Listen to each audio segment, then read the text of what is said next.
السلام علیکم. له بدلون څخه د نن خبرونو ته ښه راغلی. پیل هم د مهمو خبرونو په سر ټکو. حنفي هیڅوک حق نه لري ښځې په بدو کې ورکړي. په وروستیو 2 کلونو کې د اسلامي امارت له لوري 62,000 سوالګر راټول شوي. افغان او قزاقي چارواکو د دوه اړخیزو سوداګریزو اړیکو پر پراختیا خبرې کړي. اوس هم بشپړ خبرونه. د امر بالمعروف نهی عن المنکر او د شکایتونو اوریدلو سرپرست وزیر لغمان کې وی غونډې ته ویلي دغه وزارت د ښځو د ټولو شرعي حقوقو ورکړې ته ژمن دی. هیڅوک حق نه لري ښځې په بدو کې ورکړي او یا یې په نورو شرعي حقوقو سترګې پټې کړي.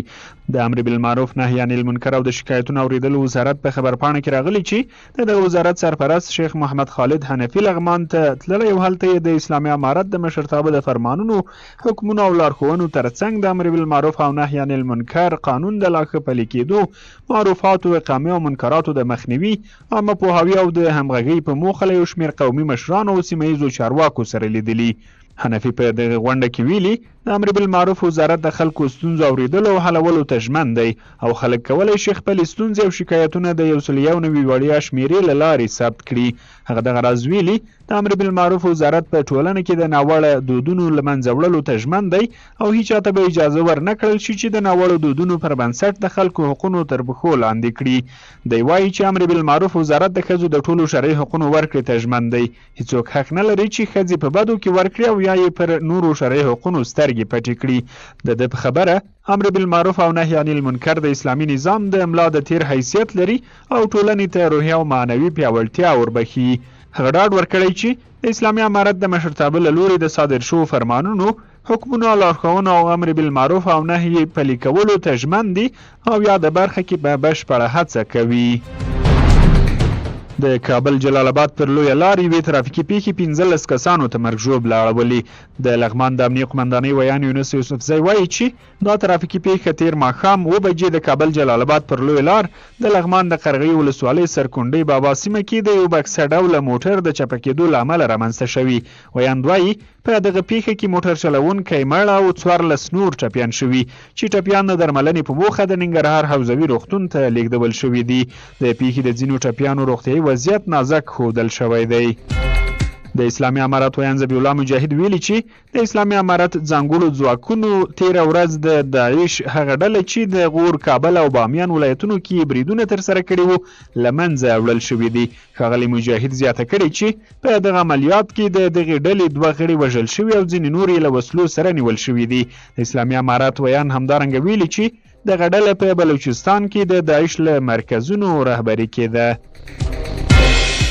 د ریاست الوزرا اقتصادي کمیسیون وایي د سوالګرو د راټولولو کمیټو له 2 کلونو راهیسې په ټول هیواد کې 62,000 سوالګر راټول کړي دي. د اسلامي امارت د بیان د مرستیال په وینا په دې منځ کې 22,915 مستحق کسان وو او 1,116 نور یې حرفه‌ایي کسان او پاتې بیا بې سرپرسته ماشومان او روږدي کسان وو. د ښاغلي فطرت په وینا ډیری سوالګر د کابل ولایت او تر ټولو کم هم د نیمروز ولایت دي. د اسلامي امارت مشر د ریاست الوزرا اقتصادي معاونیت لارښوونه کړې وه چې له اړوندو بنسټونو سره په همغږۍ د سوالګرو د راټولولو بهیر پیل کړي. د ملګرو ملتونو د خوړو او کرنې سازمان FAO اعلان کړی چې په افغانستان کې له هرو 4 کسانو 3 د خپل ژوند لپاره په کرنه تکیه کوي. دغه سازمان د معلوماتو له مخې سږکال یې له 55,150 کورنیو سره د څارویو د ساتنې او د دوی د ښه ژوند لپاره د خوراکي توکو د خوندیتوب په موخه د ملاتړ کڅوړو په برابرولو سره مرسته کړې ده. د کرنې اوبو لګولو او مالدارۍ سرپرست وزیر د یوه پلاوي په مشرۍ پکتیا ولایت د سفر په ترڅ کې د ځنګلونو د خوندیتوب ارزونه کړې.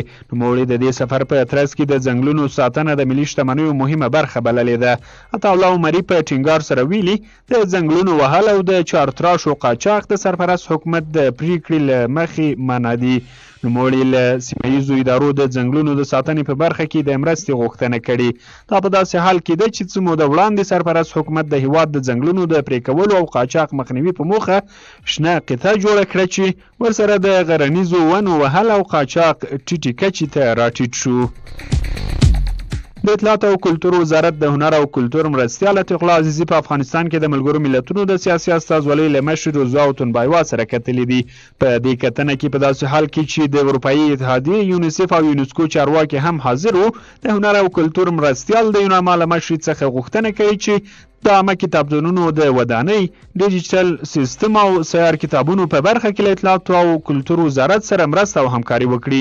نوموړي دغه راز د یوناما له مشر سره د هیواد د تاریخي ابدو، لرغونو او فرهنګي سیمو د ساتنې او استحکام په اړه هم خبرې کړې او څرګنده کړې ده چې د سرپرست حکومت له بیا واکمنۍ سره سم د تاریخي آثارو د قاچاقو، غصب او ناقانونه کیندنو مخنیوی شوی دی.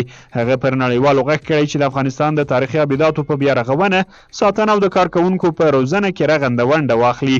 دغه راز د یوناما مشر ژمنه کړې چې د خپلو مرستو په دوام به د عامه کتابتونونو او هنرستان له ریاستونو سره همکاري وکړي. د افغانستان د صنعت او سوداګرۍ وزارت وایي چې افغان قزاق نړیوال نندارتون پرون د قزاقستان په الماتا ښار کې پرانیستل شو. د افغانستان د صنعت او سوداګرۍ وزارت نن پر خپل ایکس پاڼه لیکلي چې د قزاقستان په الماتا ښار کې د افغاني محصولاتو او تولیداتو نندارتون پرون د دغه وزارت د سرپرست نورالدین عزیزي او د قزاقستان د صدر اعظم سریک ژومانګرین له لوري پرانیستل شو. سرچینې لیکلي عزیزي د دغه نندارتون د پرانیستې په مراسمو کې له قزاقستان او د سیمې له هیوادونو وغوښتل چې په سیمه کې د افغانستان د صادراتو د ودې او باکیفیته افغاني محصولاتو او تولیداتو ته د اسانه لاسرسي زمینه برابره کړي. سرچینې زیاته کړي د دغه وزارت سرپرست له خارګوس بندر چې د چین او قزاقستان ترمنځ پر پوله موقعیت لري او دغه راز د چین د یو کمربند او یوې لارې لویه پروژه هم له همدې سیمې تیریږي او د اروپا له بر اعظم سره وصل کیږي هم لیدنه وکړه. افغان قزاق ګډ نړیوال نندارتون د 4 ورځو لپاره د قزاقستان په الماتا ښار کې جوړ شوی چې د افغان سوداګرو او متشبثینو له لوري په 18 غرفو کې بیلابیل افغاني محصولات او تولیدات پکې نندارې ته ایښودل شوي دي. د راپورونو له مخې د صنعت او سوداګرۍ وزارت د سرپرست نورالدین عزیزي په یاد نندارتون کې د ګډون په موخه د روانې تلې په 28مه د 250 افغان سوداګرو او متشبثینو په ملتیا دغه هیواد ته تللی دی. په کندهار کې د سنوفارما درملو فابریکې مسولین وایي چې د روان کال تر پای به د درملو تولیدات تر 100 قلمه ورسوي. د یادې کارخونې مسولین وایي دمګړۍ شاوخوا 150 قلمه درمل جوړوي چې شربت، ټابلیټ او کپسول پکې شامل دي. د یادې فابریکې رئیس وایي اوس مهال د هیواد 90% برخه له خپلو درملو برخمنه کړي او پلان لري چې افغانستان د درملو په برخه کې پر ځان بسیا کړي. نوموړی وایي دا مهال په ټول هیواد کې تر 400 کسان په کار ګمارلي. د یادې کارخونې کارکونکي وایي دوی یوازې په کارخونه کې تر 300 کسان کار کوي چې له همدې لارې د خپلې کورنۍ اړتیاوې پوره کوي. د کندهار د صنایعو خونې مسولین هم د سنوفارما فابریکه د باکیفیته درملو لپاره ښه مرکز ګڼي. د سرپرست حکومت اقتصادي معاونیت ویلي روان کال یې د هیواد په بیلابیلو ولایتونو کې د 15 سترو اقتصادي پروژو چارې پیل کړي دي. د اقتصادي معاونیت د معلوماتو له مخې په دغو پروژو کې د افغانستان په خاوره کې د ټاپي پروژې عملي چارو پیل، توتي میدان ګازو استخراج، هرات غور سړک، کابل غزنی دویم لین سړک، د کابل ښار یو شمیر مهم سړکونه، د پاشدان بند پاتې چارو پیل، کابل هوایي ډګر کې د معیاري انتظار خونې جوړولو چارو پیل او پر پلتوني بند د کار پیلول شامل دي. همداراز په همدې موده کې د غاجان بند جوړول، د هرات خواف اوسپنې پټلۍ څلورمې دویمې برخې پیل، میساینک پروژې ته غځېدلی سړک جوړول، 12 ګمرکي بندرونو کې د سکنرونو نصبول، 30 میګاواټ لمریزې برېښنا پروژه او د ارغندې سب سټیشن د پاتې چارو پراختیا نورې هغه پروژې دي چې روان کال یې چارې پیل شوې دي.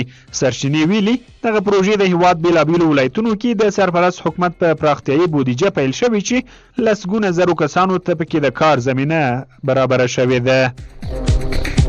د افغانستان پخوانی ولسمشر حامد کرزي تهران کې د اسلامي یووالي 30مې غونډې ته د انلاین وینا پر مهال د علم او زده کړو پر ارزښت خبرې کړې دي. ښاغلي کرزي په دغو خبرو کې ټینګار کړی چې که زده کړې او علم نه وي ان لومړنۍ ستونزې هم حل کېدای نشي او د ابتدایي او باعزته ژوند تېرولو مجال هم له لاسه ورکول کیږي. هغه په افغانستان کې د زده کړو په ځانګړې توګه د نجونو د زده کړو د ملاتړ له امله له نړیوالو بنسټونو مننه وکړه. د هیواد د فوتبال د 12 کلنو ملي لوبډلې د اسیا ملتونو د غوراوي سیالیو په خپله لومړۍ لوبه کې فلیپین ته 8-0 ماته ورکړه. د افغانستان او فلیپین د لوبډلو ترمنځ لوبه د کمبودیا په کوربتوب جوړه شوې وه. د هیواد د 12 کلنو ملي لوبډلې لوبغاړي به د روانې اونۍ د چهارشنبې په ورځ په خپلې دویمې ګروپي لوبه کې د ماکایو پر وړاندې سیالي وکړي. اوس هم څو نړیوال خبرونه.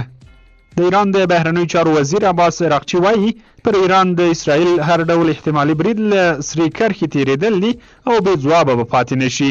عراقچي زیاته کړه چې د ایران پر اټومي تاسیساتو هر ډول برید او یا دې ته ورته پر نورو ځایونو برید ته به لازم ځواب ورکړل شي.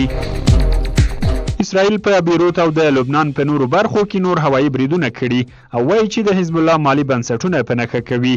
په دې بریدونو کې د بیروت هوایي ډګر ته څیرمه 2 ځایونه هم په داسې حال کې په نښه شوي چې مسافر وړونکي الوتکې د ښکته کېدو په حال کې وي. د اسرائیلو د بهرنیو چارو وزیر ویلي دا بریدونه به د ایراني نیابتي ملیشو تر ختمېدو پورې دوام وکړي. دا په داسې حال کې ده چې د امریکا ځانګړی استازی د خپل سفر په ترڅ کې د کړکېچ د یو ډیپلوماټیک حل د موندلو په موخه لبنان ته تللی. د اسرائیل د بهرنیو چارو وزیر اسرائیل کاتیز وایي تېره شپه اسرائیلو پر لبنان پراخ بریدونه وکړل. هغه پر ایکس لیکلي بیروت د اور لمبو کې سوځي. د هغې اشاره پر څه باندې هغو 15 ودانیو د اسرائیلو بمباریو ته وچې وګړو ته د وتلو خبرداری ورکړی و او له بمبارېدو وروسته وسوځېدې. د ویلي موږ به د ایران نیابتي جنګیالي تر هغو وهو چې پرځېدلي نه وي.